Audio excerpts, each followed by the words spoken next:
you can't negotiate time, you can't even pray for more time. Everybody has the same amount of time. So the question is, what do you do with the time and how much impact you create from every unit of time? So if you take the y-axis, because most of you are ITs, let me talk about axis. If you take the y-axis of impact and take the x-axis of time, then people who spend a lot of time creating very little impact die a very frustrated death. And in the corporate parlance, we call them unsuccessful. It's not necessarily they are unsuccessful in life.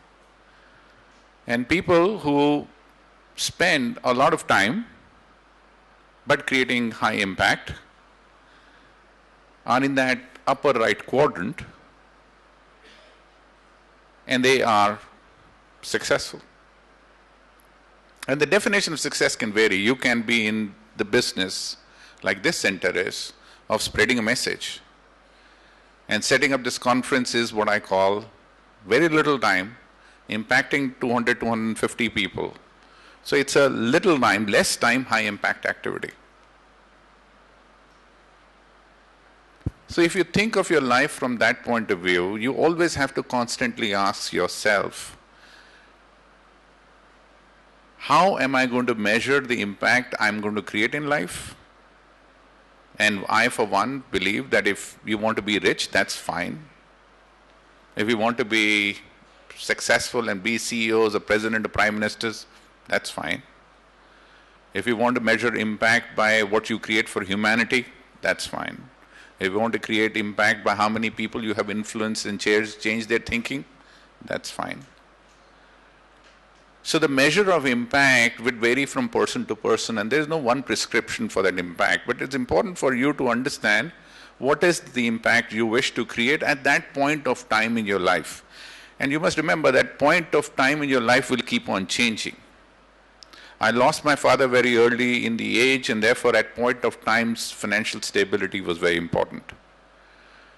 Financial stability came, then it was important for me to prove that I'm good in what I do. So professional satisfaction became very important.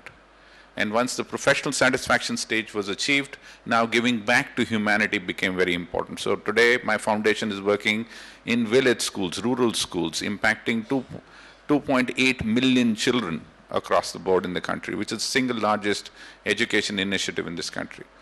So how do I measure impact in my life has changed over a period of time, and I'm not shy to admit that at one time it was money, another time it was fame, and the third time it is giving back to the society. And if I were to rewrite history, I will rewrite history exactly the same way. So once you have made up your mind in terms of what impact you want to create, you should be in the business of maximizing impact per unit of time. And that is the reason that example of the top becomes very important. It becomes very important predominantly because it rotates on one axis. It doesn't rotate on many axes. So if you take a block of wood with surface area on the ground to be very high, it is very stable structure. However, it doesn't move. And therefore it is listless, dead. And there is no chance for the dead of wood to become anything else. Whereas the top generates the energy to be able to drive impact in what you want to create. So the first lesson for me has always been in the life that whatever I do has to be my decision, and my decision has to be based on the fact that would it create the impact which I want to create with that unit of time which I spend. And if you do that, your probability of success dramatically increases. Second, I was very young. We were in Nagpur. And I was 8 years old, and we got a train to get transferred to the foothills of Himalayas in a place, small town called Pantnagar. My father got transferred. So we were on this train journey, and the train journeys are very fascinating for children. I even today get very fascinated by train journeys.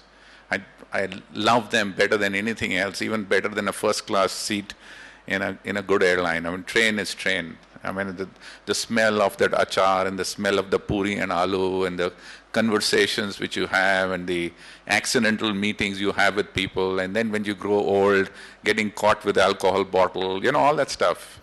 The memories of a train is awesome memory. So the train stopped at Ratlam station at 3 o'clock in the night, and my parents were sleeping. I looked out of the window, and the world outside looked extremely fascinating. So I stepped out and started looking at the world outside and saying, what is there outside? And I got enamored by what I saw outside, and the train started moving. And I was so distracted and enamored by all the frills of the world which is happening on the station, a chai wala, a doodh wala, all walas, that I did not notice that the train was leaving the station.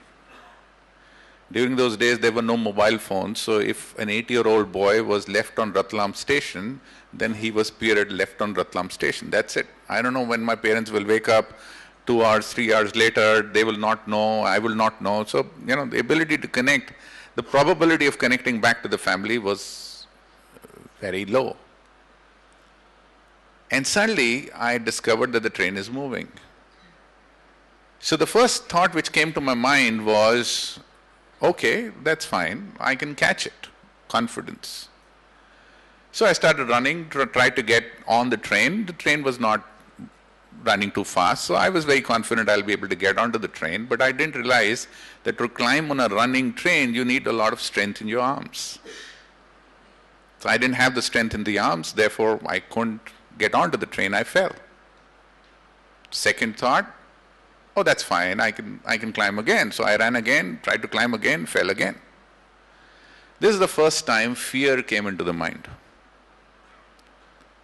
Fear of the fact that what would happen if I'm not able to climb the train? What would happen if I'm not able to connect with my mummy? All that stuff which children do.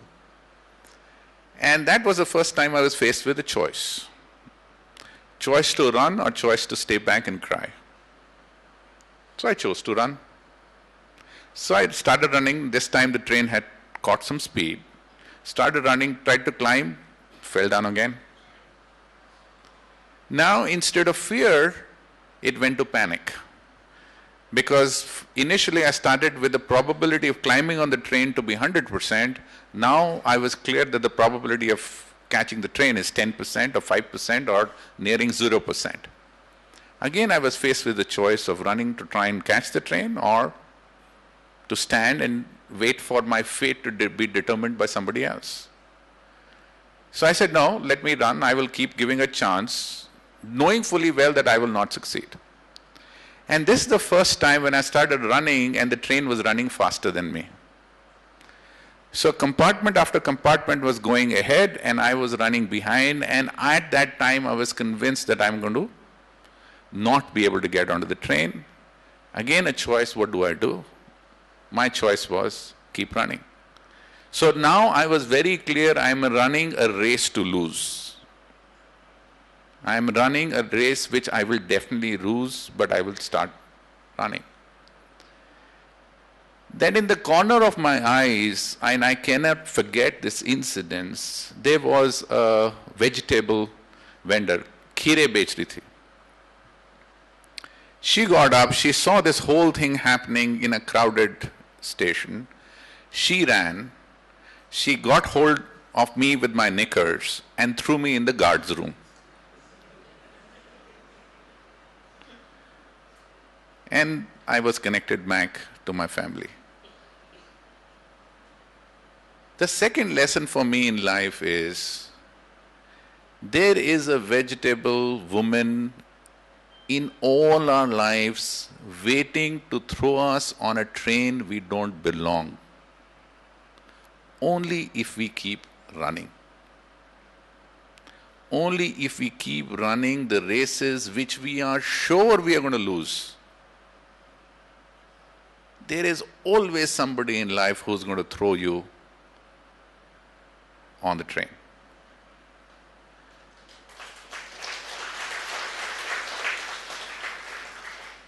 So I joined, and there have been many instances like this. So I joined HCL in 1985. It was a very small company. It was 16 crores in revenue, or 12 crores in revenue. And in 6 years, I was quite frustrated, and I said, I don't want to work for large companies. They're very bureaucratic, boring, politics, all that stuff. So I still remember that conversation. I went to Shiv, who was then the CEO and chairman, and I said, I resign, I'm gone. And then he asked me a very interesting question. He says, Vineet, why are you going? I said, because I don't like what I'm seeing here. He says, what are you going to do? I said, I don't know. He says, where are you going to join? I said, I don't know. He says, what do you mean you don't know? I know for a fact that you have a loan. I know for a fact you don't come from, by that time me and Shiv knew each other pretty well. I know all this fact, and I know for a fact that you recently married a year ago. And you mean to say you want to quit? And you don't have another job? So why don't you take 3 months, 6 months, 1 year, create an option. When you have an option, we'll talk about it. I said, Shiv, I have never lived my life in that fashion. I'm not in the business of creating options. I'm a top which rotates on one axis. And that axis does not belong here. And there will be a vegetable woman out there somewhere who will pick me up and throw me on a station, on a train I don't belong. And that created a startup which I created, which is Comnet, which grew to $2 billion in size. So that is my second lesson in terms of the fact that always believe there's a vegetable vendor out there, not God. And that's a separate issue. But there is a human being out there who's going to throw you on the train if you keep running. And in my life, there are 100,000 people in HCL today. I see very few people running a race which they are going to lose. That's the problem. Third, when you see imperfections around you, when you see problems around you, they depress you, they demotivate you, they de-energize you, you feel down, and I feel excited. So the year was 1985 when I joined HCL, and 30 days into that training program, I was sacked. So I was called by these 4 sets of people and said the following. Number 1, Vineet, you don't have the right attitude. Number 2, you don't understand technology. Number 3, I suggest that you try some other industry rather than IT industry. And we, with collective 100 years of experience in this industry, can tell you this is not your future. They sacked me.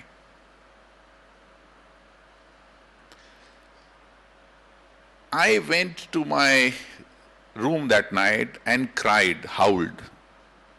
So first I howled because I had no money. Second, I howled because I had no job. Third, I howled because I couldn't break this news to my mother.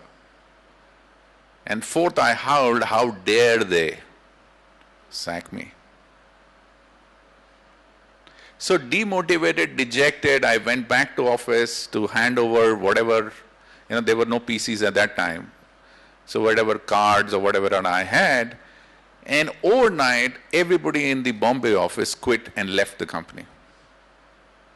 So suddenly these guys didn't have anybody in Bombay office, and they said, okay, since we don't have anybody, why don't we send this guy there? And the market share in Bombay at that particular time was 0.1%. So they sent me to Bombay, so I saved my job. And I was sitting on my desk in Bombay with no customers, no employees, virtually no employees, and asking myself, what the hell am I doing here? And that is the time the third lesson came to my mind. And the third lesson was a diamond cutter gets excited not with polished diamonds, but with rough diamonds. A potter gets excited not with a pot, but with rough clay. So if you want to do anything in life, you will get excited with the imperfections and the challenges in life rather than everything is working fine. So actually I wrote a thank you mail to those 4 people that, I want to thank you for putting me in a place which is a lose-lose situation. Because this is the opportunity I always was looking for. And from that day onwards, I didn't turn back. Obviously Bombay turned around and everything, then nothing turned back. So in life, instead of getting defeated and demotivated by imperfections around you, try and ask yourself, why are you not feeling motivated about these imperfections? And that is what makes the difference. Even in HCL Technologies, when I came in 2005, and some of you are here from HCL, it is not how bad we were, but the things are only going to become better every day from there onwards. So whenever you have reached a low, it is the start of positives. And if you act in that fashion and seeking imperfections around you and getting excited, if you have a bad boss, I love it. I just love it. If your boss hates you, my God, what a fantastic environment. Because he's not going to last long. I had so many bosses who hated me, so many of them. And I just waited it out. I had more patience than them. And the 4 people who sacked me ultimately reported to me. So I think the third lesson for me is imperfection. Let me talk about the 4th lesson.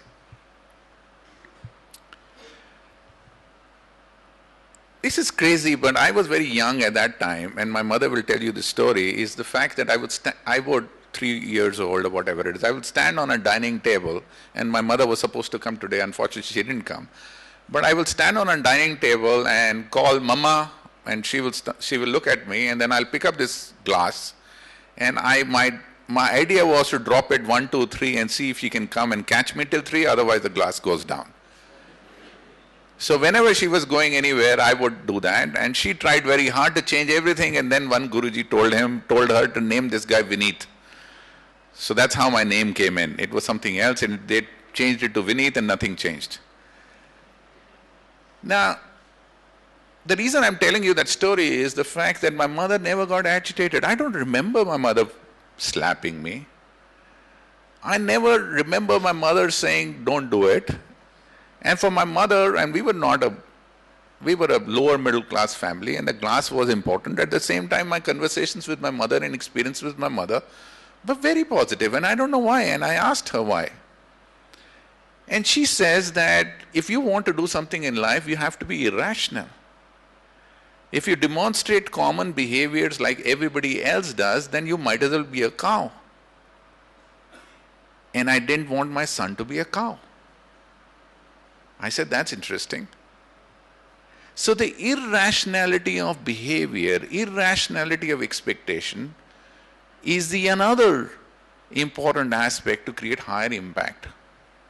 Let's walk that path a little more. The definition of high performance people in any aspect of life is high performance leaders or high performance individuals achieve what others consider impossible. And this definition is actually on my desk, even in my foundation desk. So those people who attempt to achieve what is impossible are the only people who can achieve high performance. A magician, when he performs a magic, you consider, oh, impossible. How did he cut the body of somebody? How did he make somebody fly? Impossible. So when that impossible happens, it's a magical moment. The reason what is logical for the magician looks impossible for you is because the magician does something which is outside your boundaries of logic and reason. Now let's connect the dot.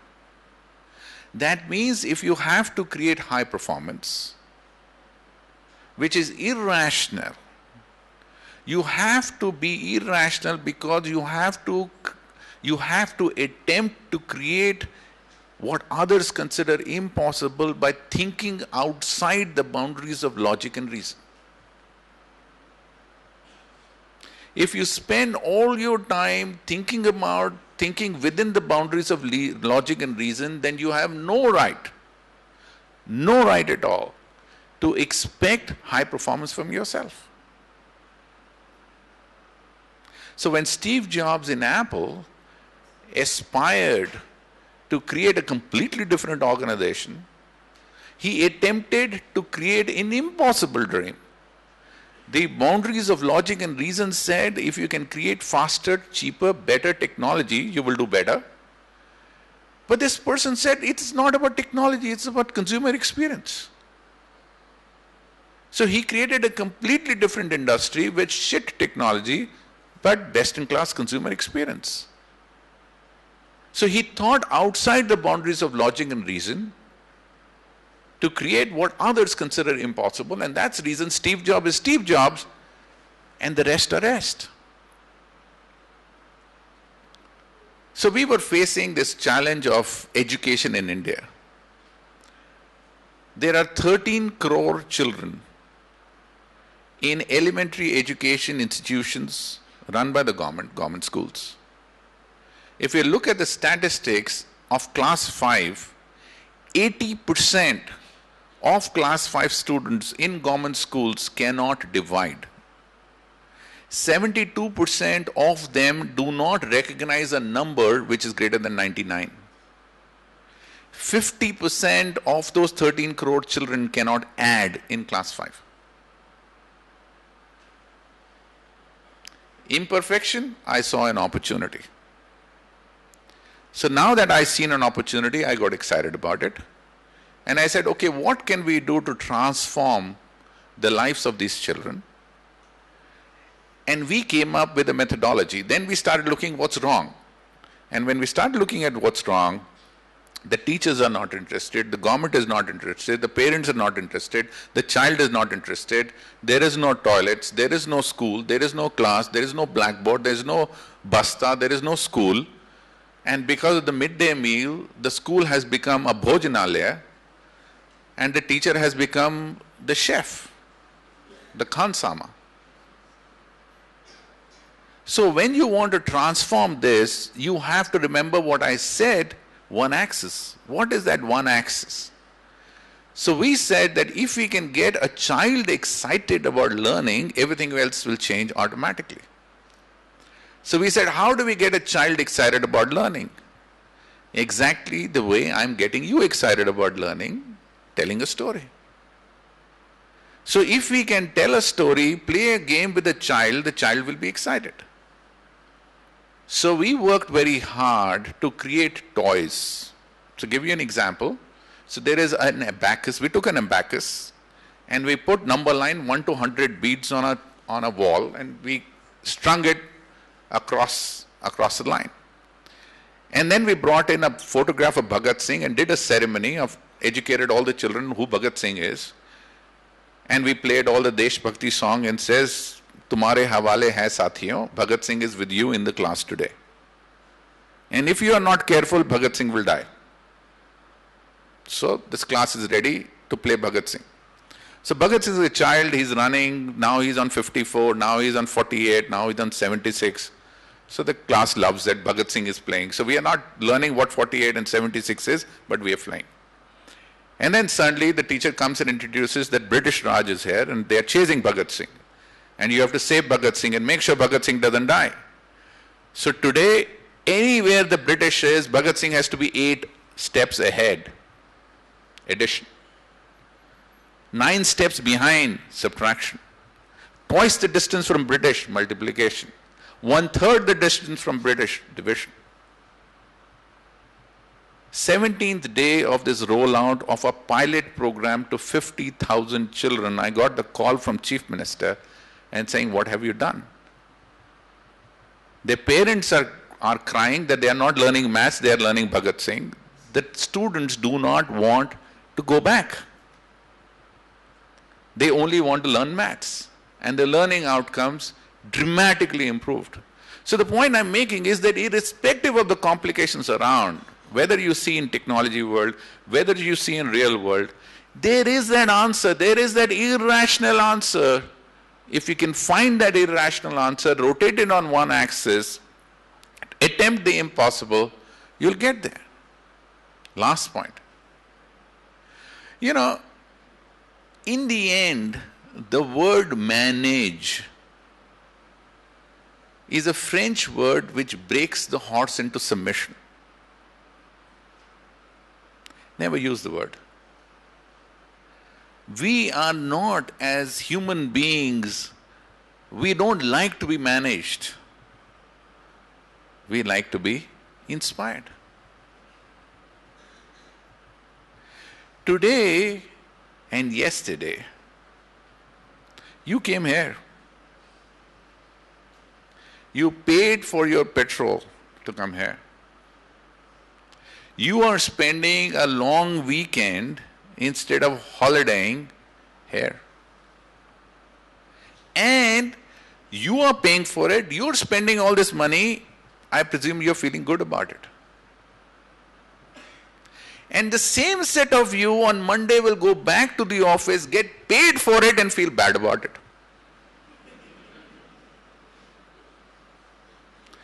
Is because this is the place which is attempting to inspire you. That is the place which is attempting to manage you. So if you want to be successful in life, create high impact on unit of time, learn to inspire people to do what they want to do rather than what you want them to do. The day you understand that difference is like rearing a child. Rearing a child is not about instructing the child of what that child needs to do at that juncture. It is about inspiring the child to do the right thing. Great mothers are mothers like mine who was inspiring the irrationality in a child despite the broken glasses. So inspiring people around you will help you create higher impact per unit of time because you can't do it alone. Nothing in life you can do alone. So the more you want to get per unit of time, you can only do if you can inspire people. Mahatma Gandhi inspired millions of people on an idea of freedom. And then the idea of non-violence, which was irrational.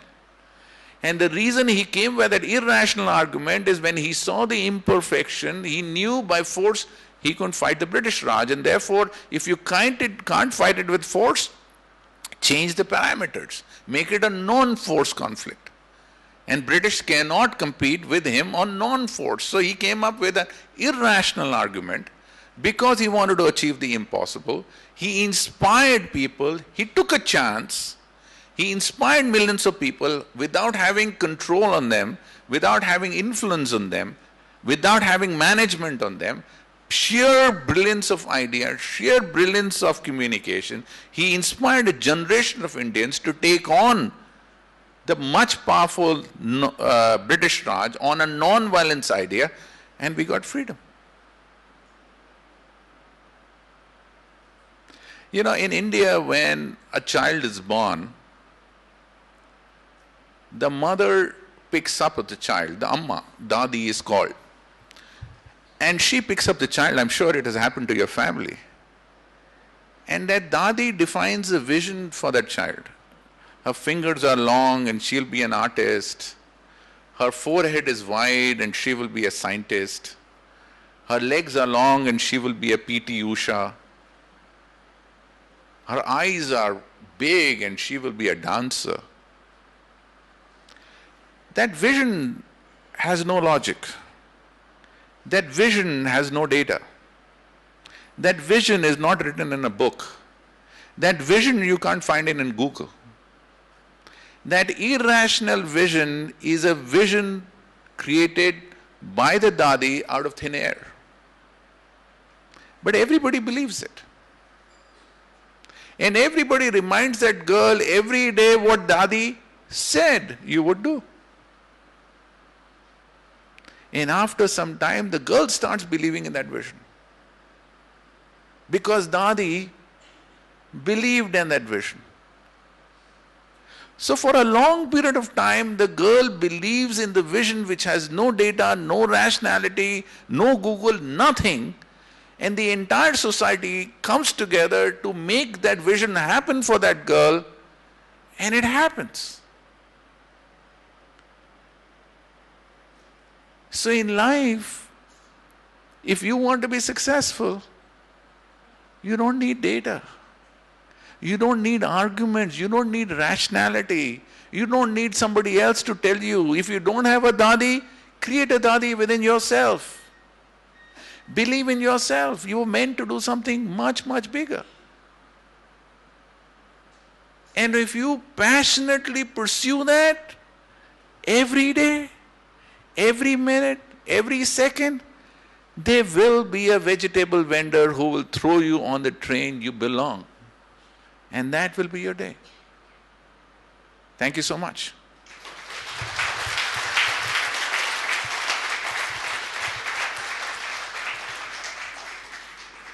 I'll be happy to answer any questions you have. So I have been, so the question is that how do you create passion in your life?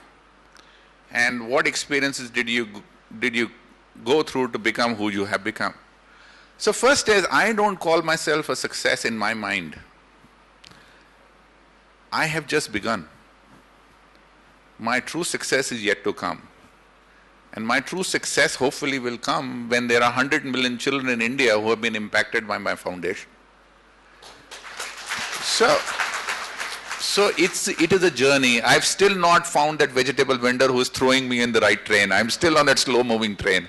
There is still a Rajdhani Express waiting to get me to the 100 million children. So, it's never over till it is over. So it's not over for me. Those were what I call the practice games. The real game is being played right now.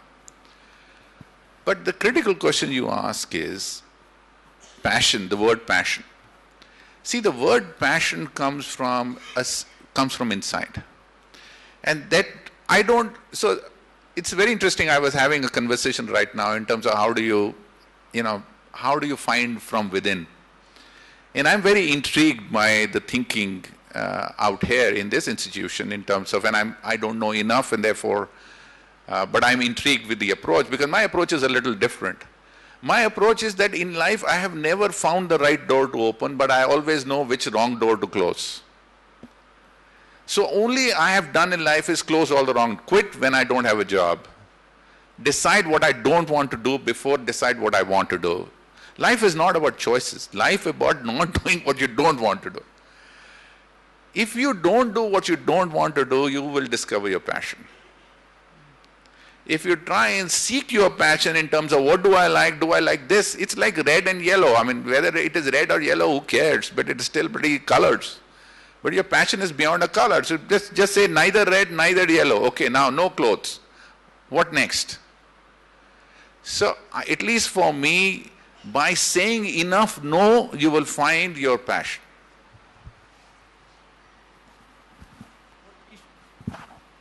What we should do in our life, we should love what we do, or we should do what we love? So it's a great question. And I will say that every day you walk into your life, say to yourself that I have made this choice. Every day you say, I have made this choice. I had a choice of staying at home. I had a choice of not coming into this office. Now that I have come into this office, what is happening is my unit of time is going. It's not going to come back. So whether I love doing what I don't, I mean, all these are idiotic feelings. Who cares whether I love or don't? My time is going. Had I not made a choice of coming here, these questions are fine. Now that I have made my choice and I'm stuck here for the next 8 hours and my time is not going to come back, I might as well get the best out of this.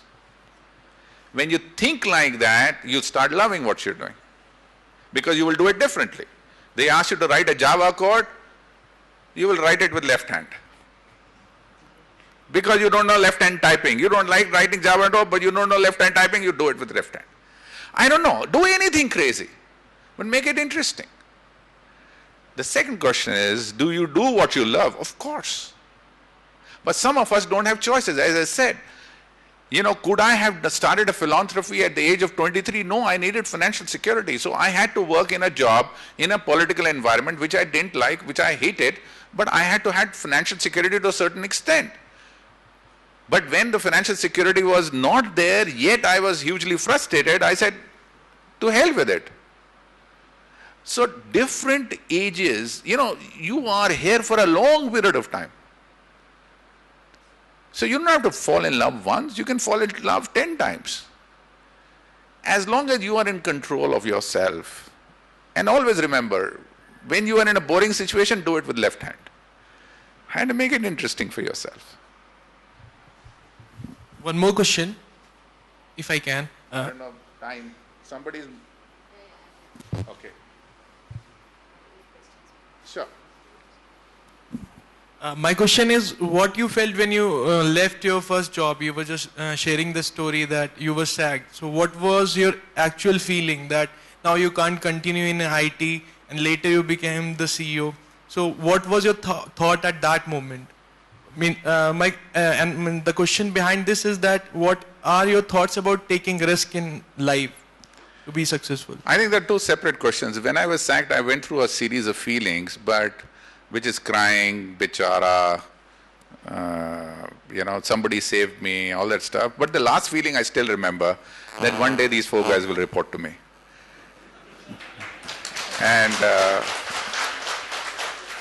And I think a lot of passionate pursuit came from that feeling. I will not be honest, but it came from that feeling. So, risk in life, I don't know what risk is. Yeah. There is no downside in life. Unless there is a life-threatening, I've gone through, very close cancer issues. You have to go to, I would encourage you to go to Tata Memorial. I spent 15 days in Tata Memorial, staying with a very close family of mine in that hospital, undergoing cancer treatment for a very complex cancer. You have to see what humanity doesn't have. And that is the time you realize what you have. And you talk about risk. Come on, it's a joke.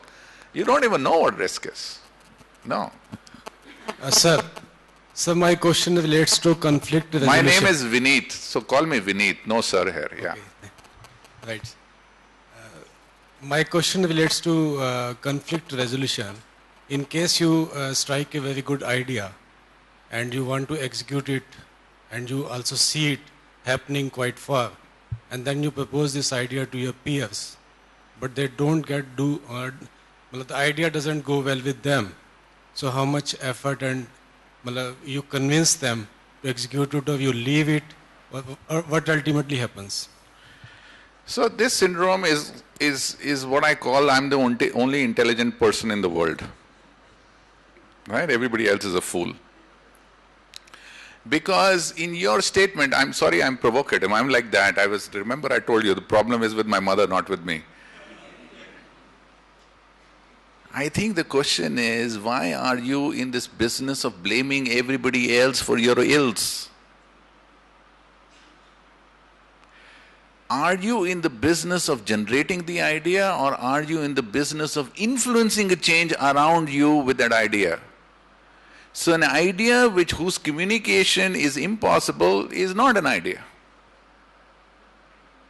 So I was having a conversation with the sister just before this and asking her in terms of how does an idea which started from back of beyond suddenly spread like a wildfire. There are so many centers, so many people involved, all of you are coming here for the first time. Why the hell are you coming here? Is because it's not just the idea, but it is somebody who's put a lot of thinking and structure on how to propagate the idea, how to take the idea forward, how to have centers within the 3 kilometers. So there is a lot of thinking which has systematic thinking which has gone beyond it. So how would I do it if I were you? I'll tell you a story. So let's say that you are in the middle of the desert and it's 12 o'clock in the afternoon. And when you are in 12 o'clock in the afternoon and there are 100 of your colleagues with you, and a bird comes to your ears and saying that if you go north, you'll be saved.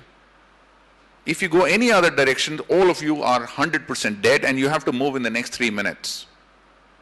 The only problem is you don't know where north is. What do you do? See, the option one is you lie to people and saying, this is north, let's go. Option two is you do democracy and saying, I don't know where north is, let's discuss and let's think of where north is. And based on voting, we will come to where north is. So the first is the idiotic decision, the second is the idiotic decision. So both ways, you're dead. And there is a third idea. The third idea is, I don't know where north is. However, if we walk in this direction, we increase the probability of success by 25%. So gentlemen, all I'm asking you is to take the first step. So if you have an idea, don't try and sell your idea, try and sell the first step. Keep the idea to you. First step, then the next step, then the next step. And that is what we don't do. We do block, like ulti kar dete hain, and then we believe that now, look at all the pieces, connect them, and tell me how brilliant I am. And then you go out, no, there is one more idea. Don't do that. Internalize it, sharply saying, what is that first step? What is the second step? What is the third step? If you do that, then you are in control of your idea. Otherwise, you are perpetually, never ever hand over your life and happiness in the hands of anybody else. I don't care if he is God's grace to mankind. It is God's sake, it's your life. You're supposed to live in it. There are 6 billion people on this earth, everybody with a unique DNA. The reason is we were not meant to be like anybody else. So why copy? You were meant to be different, be different. Who cares what anybody else thinks? It's your idea, try very hard to sell them a step at a time. So let's talk about 2 things. First is that, the word spirituality with this idea. So I am a Karam yogi, so I don't believe, I'm very spiritual, but I don't believe that you can get away with not performing just because you're doing good. So I am very clear, even if you're doing good, you better perform. If you're a sadhu, let you be the best sadhu in the world. If you're a preacher, let be the best preacher in the world. Because every unit of time you're spending cannot be justified that you're doing good for the humanity. It has to be, nobody else has done it better for the humanity than the way I have consumed my unit of time. So just be a bit careful of this soft landing that I am okay as long as I'm doing good for others. No, that's not true. You may decide that. You may decide that I don't want more from it. That's fine. That's a decision. But don't fool yourself. So the employee first, customer second was not a do good for people idea. It was an idea that if you increase the clock speed of people, if you inspire people, then they will work twice as hard for your purpose than anybody else. This institution is a great example of inspiring people and not managing people. So I said, can I bring that concept into the organization? So what happened? With no new idea in the product and services, no new markets, we grew from $700 million to $5.5 billion, from a market cap of $1.5 billion to $20 billion, a feat which nobody else in the world of IT has ever been able to achieve, executed by 100,000 inspired employees. So the only judge of employee first, customer second concept is not that it was good for humanity, which it was, but the fact that it resulted into performances which were never ever seen before in the IT industry. That is the true judge. Once you achieve the performance, the rest follows. So I would always urge you to believe in the fact that never compromise on performance. If your idea is good, and this institution is a great example, there will be many such ideas in remote corners of India which may be even better than this idea. But this idea is a success because it has impacted millions of lives. What is that good, that idea which is standing in the village which has not impacted even 100 lives or 1,000 lives? This is a better idea, even if it may be an average idea, much inferior to that idea which has impacted 1 million people. So just be a bit careful before you congratulate yourself because you're doing good. No. If your idea is good, take it, make it count, impact lives, do whatever you want, but make it count, don't compromise. Thank you so much. Thank you very much, Brother Vineet. Very, very inspiring thoughts. And like you said, I'm sure each one of us has something new to think about when we walk out of this room. Thank you very much for being with us.